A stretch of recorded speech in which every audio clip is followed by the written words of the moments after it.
Hello everyone. आज इस video में हम लोग बात करने वाले हैं कि सीईओ के क्या क्या कार्य तथा उत्तरदायित्व हैं। तो इसमें सबसे पहले हम लोग स्टार्ट करेंगे role and responsibility related to administration. So आपको अपने सेंटर पे क्या क्या आपको डाटा मेंटेन करना है, सबसे पहले उसकी बात हो रही है। तो इसमें है कि आपको सबसे पहले अपना स्टॉक रजिस्टर मेंटेन करना है, अटेंडेंस रजिस्टर मेंटेन करना है, कहीं भी सुपरविज़न आप कोई कर रहे हैं या वैक्सीनेशन तो उसका रिकॉर्ड आपके पास होना चाहिए। और उसके बाद जो मैटरनल केयर होता है उसका रिकॉर्ड आपके पास होना चाहिए। आपके पास जो भी आपके 15-16 रजिस्टर मिले हैं वो आपका डाटा कंप्लीट होना चाहिए, जैसे कि स्क्रीनिंग का, टीबी का जो रजिस्टर मिला है उसे कंप्लीट करके रखना है। और इन सब रजिस्टर को आपको अपने हायर लेवल पे सेंड करना है, मतलब आपको रिपोर्टिंग करनी है। सेकेंड है role and responsibility related to health care services. आपको हेल्थ केयर सर्विसेज में आपका क्या क्या रोल है।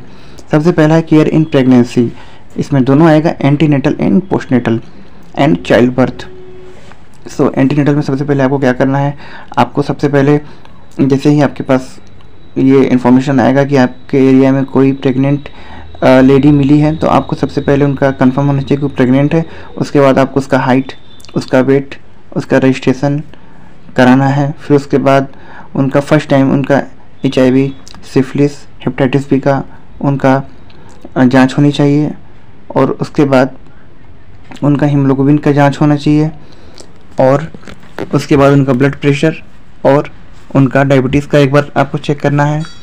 और उसके बाद उनको TT का जो वैक्सीन है वो लगेगा, पहला डोज। ये 3rd मंथ में लगाते हैं, लेकिन ये जैसे ही प्रेगनेंसी कंफर्म हो गई तो इसको लगा सकते हैं, क्योंकि इस वैक्सीन को 6-7 महीना लगता है एक्टिवेट होने में। तो आप पहले लगा देंगे तो बेबी बर्थ के टाइम तक ये अच्छे से एक्टिवेट हो जाया करेगी। सो उसके बाद उनको फिर सेकंड विजिट के लिए बुलाएंगे, 3rd विजिट, ऐसे ऐसे करके मिनिमम 4 विजिट होनी चाहिए। और 5 मंथ के बाद, मीन्स प्रेगनेंसी के 5 मंथ के बाद उनका फंडल एग्जामिनेशन भी कराते रहना है, ताकि बेबी के लोकेशन का पता चले कि कैसे उसका वो किस तरफ है। और उसके बाद आप उनका, जब भी वो आपके पास आएंगे, आप उनका वेट आपका मॉनिटर आपको करना है, इसलिए क्योंकि आपको ये देखना है कि उनके बेबी का ग्रोथ हो रहा है कि नहीं हो रहा है। फर्स्ट वीक में क्या होता है, फर्स्ट ट्राइमेस्टर में बस 1 kg का वेट गेन होता है, लेकिन सेकेंड और थर्ड ट्राइमेस्टर में 5 kg का वेट गेन होता है। तो आपको ये इंश्योर करना है कि बेबी का ग्रोथ ठीक से हो रहा है कि नहीं। अगर नहीं हो रहा है तो इसका मतलब ये है कि कोई प्रॉब्लम है।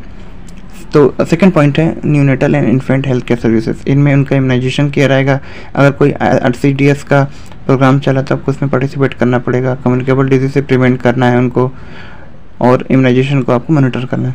थर्ड है childhood and adolescent health care services. इसमें उनका ग्रोथ मॉनिटरिंग करना है, सैम और मैम का उनका एग्जामिनेशन करवाना है, और अगर वो ज़्यादा वीक है तो उनको NRC के लिए रेफर करना है। और उनमें जो कम्युनिकेबल डिजीज़ हो रहे हैं उस टाइम पे, वो उसके लिए उनके पेरेंट्स को हेल्थ एजुकेशन देना है, ताकि वो उससे खुद को प्लान करके बचा पाएँ। नेक्स्ट पॉइंट है family planning and contraceptive services and other reproductive health care services. इसमें उनको कॉन्ट्रासेप्शन के बारे में बताना है। अगर वो अपना प्रेगनेंसी के बारे में उनको प्रिवेंट करना है कि कैसे वो प्रेगनेंसी से खुद को प्रिवेंट कर सकते हैं, उसके बारे में जो वेरियस टाइप के मेथड्स होते हैं उनको बताना है। और उनको ये भी बताना है कि उनको कौन सा मेथड उनके लिए बेस्ट रहेगा।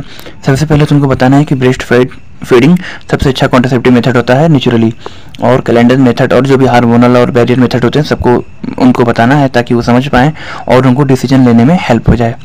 नेक्स्ट पॉइंट है मैनेजमेंट ऑफ कम्युनिकेबल डिजीजेस। इसमें डायग्नोसिस आएगा, सिम्टम के बारे में अवेयर कराना आएगा, ट्रीटमेंट आएगा और नर्सिंग केयर आएगा।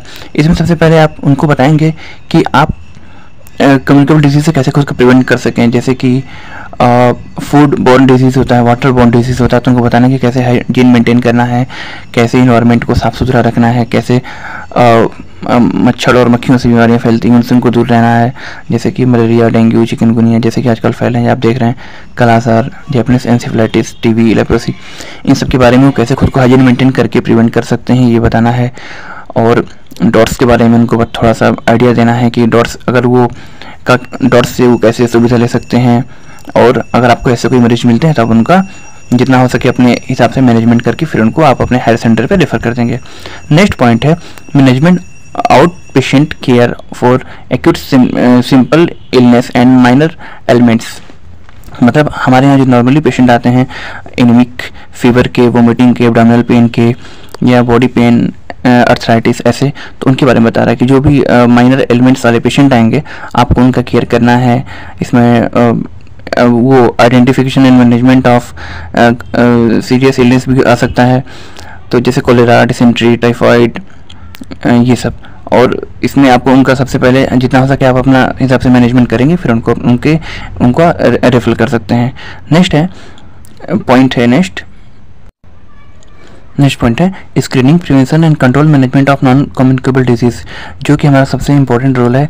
इसमें screening for BP, sugar, oral cancer ये आएगा। फीमेल को सर्वाइकल और ब्रेस्ट कैंसर के लिए भी काम करना है। सो ये सब इसमें आएगा, उसको करके हमें पोर्टल पे चढ़ाना भी होता है। अब नेक्स्ट पॉइंट आप इसमें आएंगे कि care in common ophthalmics and ENT problem, means आपको स्क्रीनिंग करना है ब्लाइंडनेस के लिए, रिफ्रैक्टिव एरर्स के लिए, and primary care for primary common eye and ENT problem, example eye tearing, itching, inflammation, इनका आपको एग्जामिन करना है। और आपके पास जो भी आई ड्रॉप्स या ईयर ड्रॉप्स रहेंगे या एंटीबायोटिक्स रहेंगे उसके अकॉर्डिंग आप इनका मैनेजमेंट करेंगे और आप इनको हेल्थ सेंटर के लिए रेफ़र कर देंगे और उनका आप फॉलोअप केयर भी लेते रहेंगे और उनको पीरियडिकली चेकअप के लिए आप अपने पास बुलाते रहेंगे। सो नेक्स्ट पॉइंट है screening and basic management of mental health elements. अगर कोई मेंटल हेल्थ वाला पेशेंट आता है तो आपको उनकी स्क्रीनिंग करनी है और उनको भी उनके प्रॉब्लम के अकॉर्डिंग हायर सेंटर पे आपको ट्रांसफ़र करना है, या फिर कुछ ऐसा उनका छोटा मोटा प्रॉब्लम है जो कि आप अपने यहाँ से कर सकते हैं, तो आप उनका मैनेजमेंट करिए और आप अपने हिसाब से उनको हेल्थ एजुकेशन करिए। और उनको आप ये भी बताएंगे कि वो कैसे खुद को मेंटल क्राइसिस से बचा सकते हैं, और अगर वो कहीं से भी ट्रीटमेंट लेके आ रहे हैं तो आपको फिर इनका ये भी ध्यान देना है कि उनका फॉलोअप करते रहें। और नेक्स्ट है duty and responsibility related to supportive supervision. Supportive supervision means होता है अगर कहीं कोई कैंप लगा है आपके एरिया में तो आपको उसमें पार्टिसिपेट करना है, मीटिंग कंडक्ट करना है। अगर कहीं IBS के प्रोग्राम चल रहा है तो आंगनवाड़ी आशास की आपको हेल्प करना है। कोई भी malaria control programme, filaria control programme चल रहा है, TB इरेडिकेशन प्रोग्राम चल रहा है, तो आपको उसमें पार्टिसिपेट करना है, लोगों को मोबिलाइज करने हैं और ताकि लोग अच्छे से उस एरिया तक पहुंच पाएँ और उनको अच्छे से अच्छी सुविधा मिल सके। सो आपका ये काम है।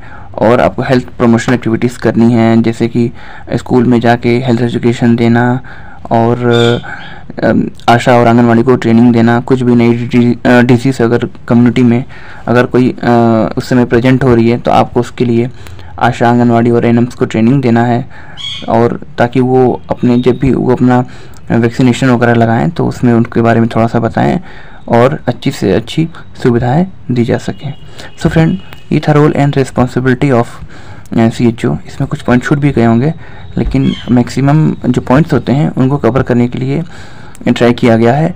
लेकिन आजकल क्या होता है, कहीं भी ड्यूटी लगा देते हैं, लेकिन जो हमारा मेन कार्य तथा दायित्व है वो यही है और हमें इसी के आसपास काम करना है। सो ये था हमारा आज का वीडियो जिसमें रोल एंड रिस्पॉन्सिबिलिटी के बारे में बताया गया।